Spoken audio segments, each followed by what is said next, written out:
Your wife disappears, your longtime friend dies, your neighbor dies. How can a person go through life leaving corpses behind and never get caught for these killings? In this episode, you will hear about the morbid life of a rich heir and won't believe how he got away with murder. Born into the esteemed Durst real estate dynasty on April 12, 1943, in New York City, Robert Durst's early years were steeped in privilege but marred by tragedy and discord within his family. Growing up in the shadow of his father, Seymour Durst, a prominent figure in New York's real estate scene, Robert Durst's childhood was fraught with turmoil. His mother's suicide when he was just 7 years old left an indelible mark on Durst, shaping his relationships and worldview in profound ways. He was described as a loner by his classmates in high school. Robert never got along with his family, especially his brother Douglas, who inherited his father's company. In 2006, Durst pursued legal action to claim his portion of their wealth and was subsequently compensated with a buyout from the family trust, amounting to $65 million. However, it was 3 gruesome crimes he was accused of that thrust him into the spotlight of suspicion. In 1973, Durst married Kathleen McCormack, an aspiring medical student. However, her dreams were abruptly cut short when on January 31, 1982, she vanished without a trace from their home in South Salem, New York. Prior to her disappearance, McCormack had confided in friends about physical abuse by Durst. Despite her plea for a divorce settlement, Durst retaliated by cutting off financial support and canceling her credit card. Robert Durst's persona adds another layer of intrigue to the narrative. Described as eccentric and reclusive, he frequently adopted aliases and assumed identities, leading to speculation about his motives and intentions. Despite extensive investigations and searches spanning decades, Kathleen's fate remains unknown, her disappearance hauntingly unresolved. The saga of Robert Durst didn't stop here.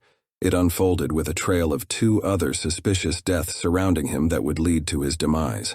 Among the most notable is the murder of Susan Berman, a close friend and confidant of Durst. Durst met Berman at the University of California, Los Angeles when he was enrolled in a PhD program. Berman, a writer and daughter of a Las Vegas mobster, David Berman, was found dead in her Los Angeles home on December 24, 2000. She had been shot execution-style in the back of the head.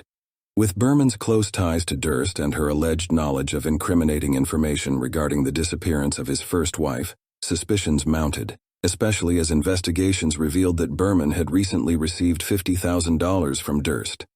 Less than a year later, on October 9, 2001, the shadow of suspicion deepened again around Robert Durst when authorities arrested him in Galveston, shortly after discovering body parts of his elderly neighbor, 71-year-old Morris Black, adrift in Galveston Bay. Despite being released on a hefty $250,000 bail, Durst's troubles only compounded when he failed to appear for a court hearing on October 16, prompting authorities to issue a warrant for his arrest on charges of bail jumping. The saga took a bizarre turn on November 30, when Durst got caught shoplifting in a Wegmans supermarket in Bethlehem, Pennsylvania. A search of his rental car yielded $37,000 in cash, 2 firearms, and Black's driver's license.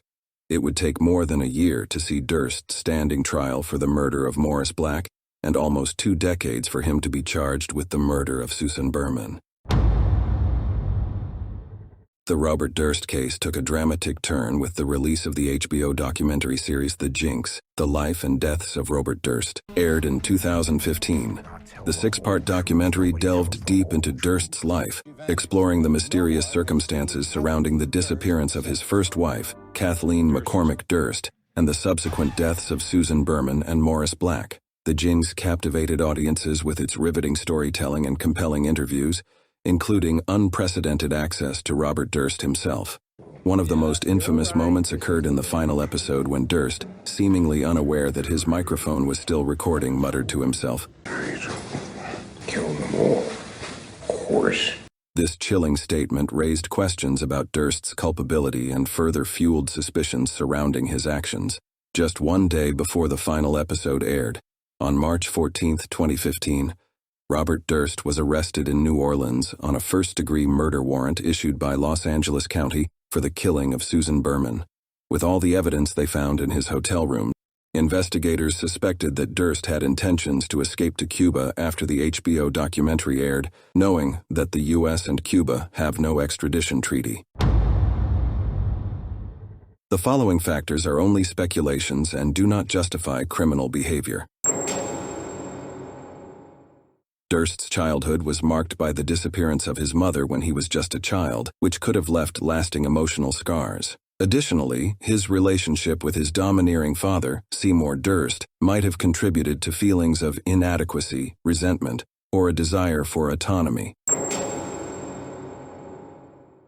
Durst's early experiences of loss could have impacted his ability to form healthy attachments and relationships. This may have influenced his interpersonal dynamics and contributed to difficulties in maintaining close connections with others. Some experts have suggested that Durst exhibits traits of narcissism or sociopathy, characterized by a lack of empathy, manipulative behavior, and a sense of entitlement. These personality traits could have influenced his interactions with others and his willingness to engage in deceitful or harmful actions to achieve his goals. Durst's actions, such as allegedly disguising himself and evading authorities, raise questions about his mental state and possible paranoia. If Durst experienced delusions or paranoid beliefs, they could have influenced his behavior and decision-making, potentially leading to actions intended to protect himself or maintain control over his circumstances. Durst's upbringing and social environment, including his family's wealth and status, may have influenced his worldview and sense of entitlement. Additionally, exposure to violence or dysfunction within his family or social circles could have normalized aggressive or antisocial behavior. In 2003, Robert Durst faced trial for the murder of Morris Black. Durst claimed self-defense, alleging that Black threatened him with a .22 caliber pistol. A struggle ensued, resulting in the accidental shooting of Black.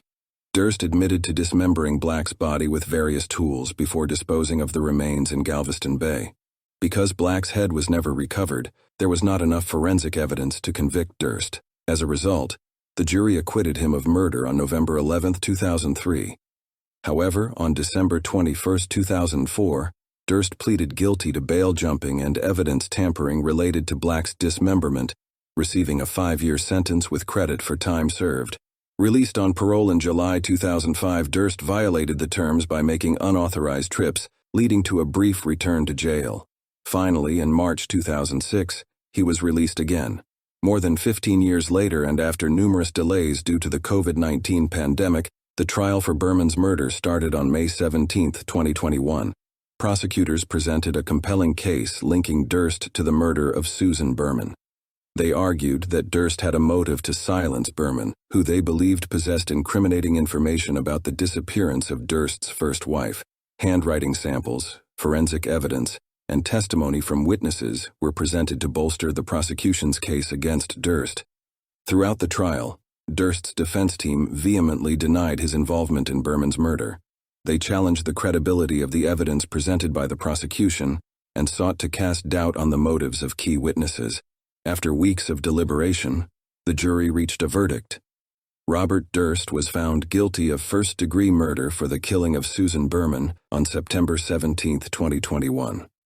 On October 14, he was sentenced to life in prison without the possibility of parole. The verdict marked a significant milestone in the decades-long saga of the Durst case, providing a measure of closure for the families of the victims and the broader community. However, after years of inflicting death around him, Durst barely tasted enough of the punishment of his crimes as he died of cardiac arrest on January 10, 2022, at the age of 78.